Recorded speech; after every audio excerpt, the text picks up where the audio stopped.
آنکھیں اگر اللہ ان آنکھوں سے دیکھ رہا ہے تو اللہ ان آنکھوں سے گانے اور فلمیں نہیں دیکھے گا، اللہ ان آنکھوں سے اپنے قرآن کو دیکھے گا، مدینہ المنورہ مکہ المکرمہ کو دیکھے گا، عبرت کی چیزیں دیکھے گا. تو جسم کا غلط استعمال نہیں ہوتا، یہ سب سے بڑی علامت ہے. اور روزے سے افضل روزے کا ثواب بھی پتا تھا. الصوم لی وانا اجزا بی. اے بیٹا تم دونوں یہاں قریب آ جاؤ، اٹھ جاؤ، ادھر آ جاؤ. اب یہاں سے بالکل مت ہلو، تم بھی آگے آ جاؤ. روزہ کتنا افضل ہے کہ اللہ تبارک و تعالیٰ نے فرمایا نماز کا ثواب ظاہر کیا، اعتکاف کا ثواب ظاہر کیا یعنی بتایا، لیکن روزے کے بارے میں چھپایا. کہا کہ یہ روزہ میرے لیے ہے اور اس کا بدلہ میں ہی ہوں. اب اللہ ہی ہے اس کا اندازہ کوئی محدث، کوئی مفسر، کوئی عالم، کوئی حافظ بیان نہیں کر سکتا. اللہ ہی ہے اس کا مطلب اللہ کا دیدار خاص اللہ کرائے گا، جنت اس کی، جام کوثر اس کا، نہر حیات اس کی، سلسبیل اس کی، ہر چیز اس کی. تو ظاہر سی بات ہے کہ روزے کا اتنا بڑا ثواب ہے، اور صدقے کا کتنا بڑا ثواب ہے کہ اللہ تبارک و تعالیٰ نے فرمایا کہ جو میرے نام پر 1 روپیہ نکالے یا کچھ صدقہ کرے میں 10 گنا بڑا کر دوں گا. پھر دوسری آیت میں کہا کہ میں 100 گنا بڑا کر دوں گا. پھر تیسری آیت میں کہا کہ میں 700 گنا بڑا کر دوں گا. یوفی الصابرون بغیر اجرہم، کہ انما یوفی الصابرون اجرہم بغیر حساب، کہ اللہ نے آگے کہا کہ بغیر بے شمار میں اتنا اجر ثواب دوں گا جو کوئی گن نہیں سکتا، گن نہیں سکتا. تو صدقے پر تو یہ کہہ دیا اتنا بڑا عمل. اب اس سے زیادہ بڑا عمل کون سا ہے؟ اللہ کے نبی نے پھر فرمایا اصلاح ذات البین، کہ 2 مسلمانوں کو ملا دینا یہ سب سے بڑا عمل ہے.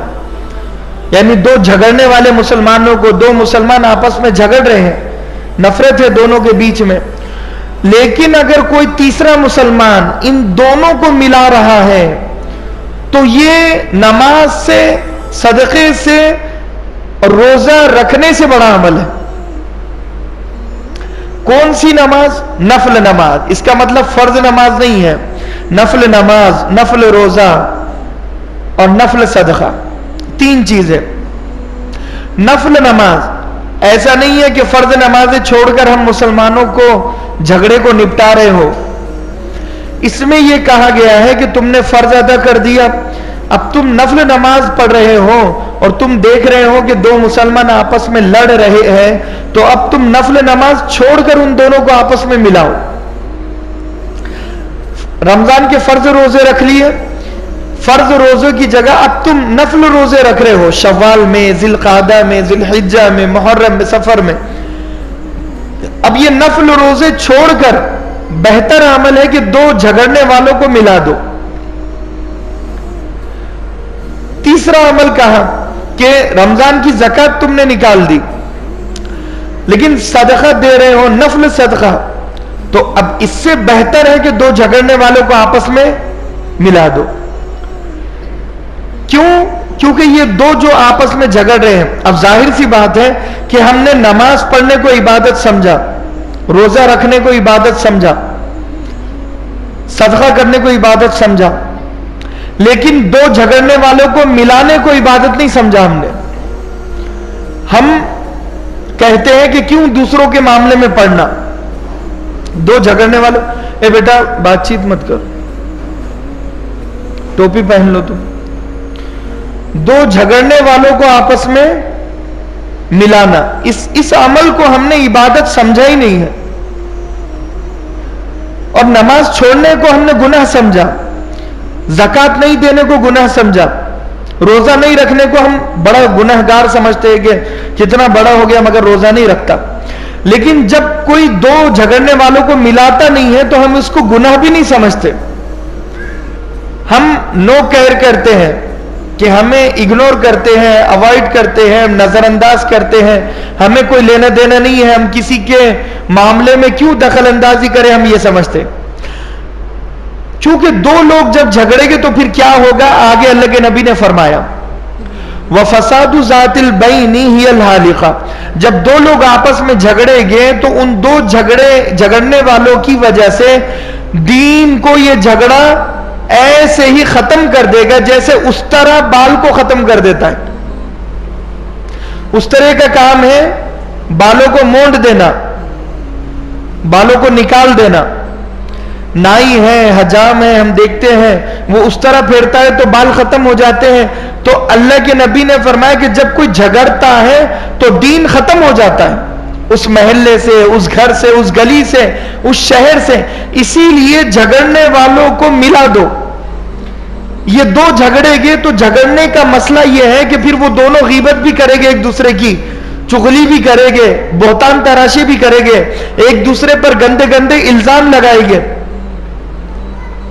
اور پھر زبان تراشی کرے گے. اور پھر پتہ نہیں کہ وہ اس کو گالی دے گا، یہ اس کو گالی دے گا، ماحول خراب ہوگا. اسی لیے ملا دو. شب قدر بتا دی گئی تھی لیکن دو صحابہ آپس میں جھگڑ رہے تھے، دو مسلمان. ان دو کے جھگڑنے کی وجہ سے شب قدر کو اٹھا لیا اللہ نے. آج تک امت وہ شب قدر تلاش کرتی ہے. کیا وہ نقصان ہمیں نہیں ہوگا؟ اور ایک گھر میں جب ساس بہو لڑ رہے ہو، جھگڑ رہے ہو، تو پھر اس گھر میں سکون کیسے رہ سکتا ہے؟ جب ایک گھر میں باپ بیٹے جھگڑ رہے ہو تو وہ گھر والے سکون سے زندگی کیسے گزاریں گے؟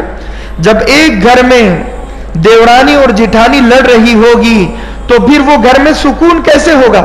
سکون تو غارت ہو جائے گا، نفرت کا ماحول ہوگا، جھگڑے کا ماحول ہوگا، غیبت کا ماحول ہوگا، چغلی کا ماحول ہوگا، بہتان تراشی کا ماحول ہوگا. ساس بہو پر الزام لگائے گی، بہو ساس پر الزام لگائے گی، بیٹا باپ پر الزام لگائے گا، باپ بیٹے پر الزام لگائے گا. اور جہاں محلے میں جھگڑے ہو رہے ہو تو ایک پڑوسی دوسرے پڑوسی کو برا بھلا کہے گا، دوسرا پڑوسی اس کو برا بھلا کہے گا. پھر سکون نہیں رہے گا محلے میں. چاہے کتنی ہی نمازیں پڑھ لو، کتنے ہی روزے رکھ لو، کتنے ہی صدقات اور خیرات کر لو، نماز کے عمل کی وجہ سے محلے میں سکون نہیں آئے گا. نماز کی وجہ سے مجھے سکون مل جائے گا، میں نماز پڑھ رہا ہوں، میں روزہ رکھ رہا ہوں. لیکن جب دو لوگ آپس میں جھگڑ رہے ہوگے تو ہمیں ان کے معاملے کو نپٹانا پڑے گا، ہمیں انہیں جھگڑا کرنے سے روکنا پڑے گا. اگر وہ نہیں رکے گے تو پھر اس کا نقصان ہمیں بھی ہوگا، ہمارے بچے بھی وہی کریں گے جو فلاں کے بچے کر رہے ہیں. فساد ذات البین ہی الحالقہ. دوسری جگہ اللہ کے نبی صلی اللہ علیہ وسلم نے فرمایا انا زعیم ببیت فی وسط الجنہ لمن ترک المراء وهو محق. اللہ کے نبی صلی اللہ علیہ وسلم نے فرمایا کہ جب حق پر ہونے کے باوجود اگر کوئی جھگڑا چھوڑ دے،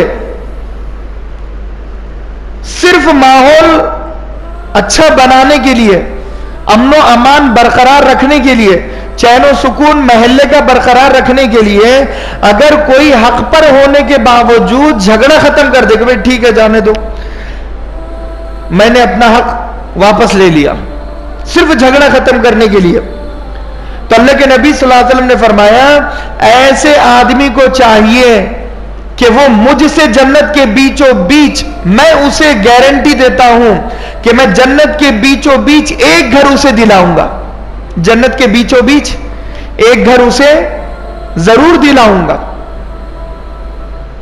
اللہ کے نبی سفارش کرے گے اللہ سے کہ اے اللہ فلاں بندے نے یہ چاہتا تھا تو جھگڑتا رہتا تھا اور جھگڑنا اس کا بنتا تھا کیونکہ زمین اس کی تھی، پیپر اس کے تھے، سب کچھ اس کا تھا، لیکن صرف اس نے میری خاطر کہ میں نے کہا تھا کہ ماحول خراب نہ ہونے پائے، اگر تم حق پر ہو تو چھوڑ دو، جھگڑا ختم کر دو، صرف اس حدیث کو نظر میں رکھ کر اس نے جھگڑے کو ختم کرنے کے لیے اپنے حق کو بھلایا. اے اللہ تو اسے جنت کے بیچوں بیچ ایک گھر ضرور دلوا. اور اللہ بہت خوش ہوگا، بغیر حساب کتاب کے وہ شخص جنت میں جائے گا. اب بتاؤ کہ کون ہے ایسا شخص جو حق پر ہے، ہمارا معاملہ تو یہ ہے کہ ہم ناحق پر ہوتے ہیں تو جھگڑتے رہتے ہیں. اور دوسرے موقع پر اللہ کے نبی صلی اللہ علیہ وسلم نے فرمایا اذا التقى المسلمان بسيفيهما، جب دو مسلمان آپس میں تلواروں سے لڑ پڑے، فالقاتل والمقتول كلاهما في النار، تو قتل کرنے والا اور قتل ہونے والے دونوں بھی دوزخی ہیں. صحابہ اکرام نے پوچھا اللہ کے نبی دو لوگ آپس میں لڑ رہے ہیں مسلمان، اب یہ جو قتل کرنے والا ہے، جو مرڈر کرنے والا ہے، یہ تو دوزخ میں جائے گا، سمجھ میں آیا کیونکہ اس نے جرم کیا ہے، کرائم کیا ہے، قتل کیا ہے اس نے. لیکن جو بیچارہ جس کا مرڈر ہو چکا ہے، جو مقتول ہے، جو قتل ہو چکا ہے، اس کا کیا قصور ہے؟ وہ کیوں دوزخ میں جائے گا؟ اللہ کے نبی صلی اللہ علیہ وسلم نے فرمایا کہ وہ اس لیے کہ وہ بھی اسے قتل کرنا چاہتا تھا، اسے موقع نہیں ملا، اگر موقع ملتا تو وہ بھی اسے قتل کر دیتا. صرف اس کی نیت قتل کے ہونے کی وجہ سے اللہ اسے دوزخ میں ڈالے گا. دو مسلمانوں کی بات بتا رہا ہوں. ہاں اگر مسلمان کافر کو قتل کرے وہ الگ مسائل ہے، لیکن دو مسلمان آپس میں لڑ رہے ہیں تو دونوں بھی دوزخ میں. انہو کان حریصا علی قتل صاحبہ، اللہ کے نبی نے فرمایا کہ یہ لالچی تھا اپنے بھائی کے قتل کرنے پر. اس کے دل میں لالچ تھی کہ یہ اپنے بھائی کو کیسا نہ کیسا قتل کر دے. اس لالچ کی وجہ سے یہ دوزخ میں جا رہا ہے. کتنی بری بات ہے. فرمایا انما المؤمنون اخوہ، سارے مسلمان بھائی ہیں. اب جب ایک بھائی دوسرے بھائی پر ہاتھ اٹھائے گا تو نتیجہ یہ ہے کہ دونوں دوزخ میں. اسی لیے بڑے بچنے کی ضرورت ہے. تیسرے موقع پر اللہ کے نبی صلی اللہ علیہ وسلم نے فرمایا کہ اگر کوئی حبشی غلام تمہارے اوپر مسلط ہو جائے، وہ حاکم بن جائے، یعنی وہ حکومت کر رہا ہے، جیسے ہماری زبان میں وزیر اعظم کا ہو یا اس سے بڑے لیول کے بادشاہوں کی زبان میں کوئی بادشاہ ہو، ہمارے معاملات کا ذمہ دار ہو، تو اگر کوئی حبشی غلام بھی ہو، حبشی کہتے ہیں بالکل کالا کلوٹا، اس زمانے میں نیچی ذات والے سمجھائے جاتے تھے حبشیوں کو. جیسے اس زمانے میں بھی ذات کے بڑے مسئلے ہیں، برادریوں کے بڑے مسئلے ہیں، یہ چھوٹی برادری، یہ بڑی برادری، یہ چھوٹی ذات والا، یہ بڑی ذات والا. ہم نے اس قدر اسلام کو سمجھا نہیں ہے کہ جس کی وجہ سے آج ہم پریشان ہیں. تو اگر اللہ کے نبی مثال دے رہے ہیں، اگر چھوٹی ذات والا بدصورت کالا کلوٹا بھی اگر تمہارے اوپر مسلط ہو جائے تو تم اس کے خلاف تلوار مت اٹھاؤ، جنگ مت کرو. کیوں؟